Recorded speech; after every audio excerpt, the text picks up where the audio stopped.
नमस्कार जय जगन्नाथ केमिति अच्छे समस्ते आशा करुँचे समस्ते बहुत भलरे थे।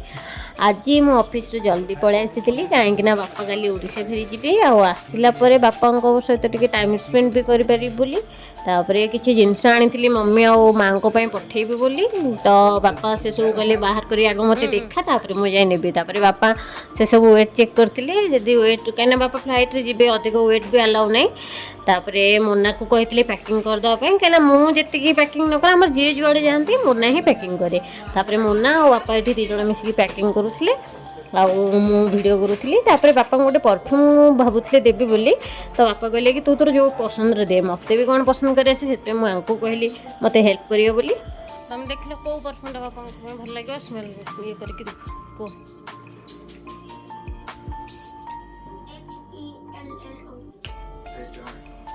एठी माँ को कही दीजिए बापा गोटे परफ्यूम सिलेक्ट करने जोटा भल लगे बापा को सहीटा आम बापा दबू बोली बापा को कहली बापा गोटे तू किसी भी गोटे दे सेटा कहीं दौर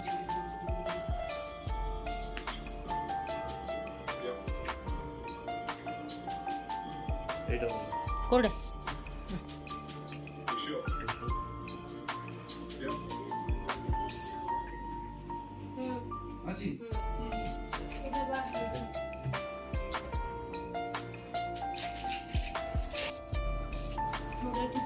पैकिंग हो गया सारी ये आम दी भौणी पलि आसलु रोषे करने अलरेडी 10टा बाजी जाता तापर मुझे भावुली कि नाई रोषे करी पुणी कौन गोटे अर्डर करदे मुझे नाई रोषे करदिए बापा तो पलैबे पुणी के ये सुजोग पाइबी रोषे फोषे कर बापा खाଇବା दबार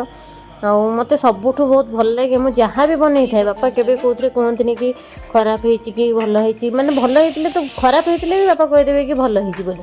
केबे केबे लुणिया तो कर दे था बापा कि खाई कहते कि मुझे बापा ये तो पूरा लुणिया होता चलिए मो टिके लुणिया होता मत बहुत कष्ट लगुला कहीं बापा पलैबे मो बहुत मन दुख था आठी मुन्ना मत हेल्प करूला कम से अटा चकड़ी दूसरी रुटी बेली दूसरा मुझे सेकिया मत देता मझे मझे मत हसौला कहीं से जापरूला बोधे मो मन दुख हो कौन करवा माने बाहर रही तो एमती हुए घर लोक केमी आसती आसिक पलैले से बहुत कष्ट हुए आसला बेले जिते खुशी लगे गला बेले दिडबल ही दुख लगे एठी रोषे मुझे सारिकी बाढ़ी बुड़ी देती बापा को खावाई देती मोना मो पाखे पाखे ही खाली गपुला मजा मजा कथा कहला मत हस लगुना मुझे कौन करी एमती कहला हसी दौली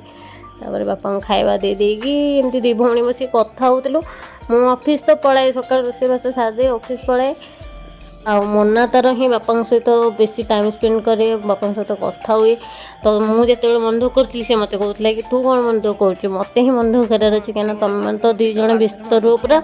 आउ मुझे बापा सहित बेसी टाइम स्पेंड करे कल मत पूरा एका लगे एमती कथबार्ता हो खाई आम दी भौणी भी खाई नुँ बापा मुझे कहते जाओ तुम मैंने खाईदियो आम खाई एमती बासन फासन माजी मो रोषे घर सफा करी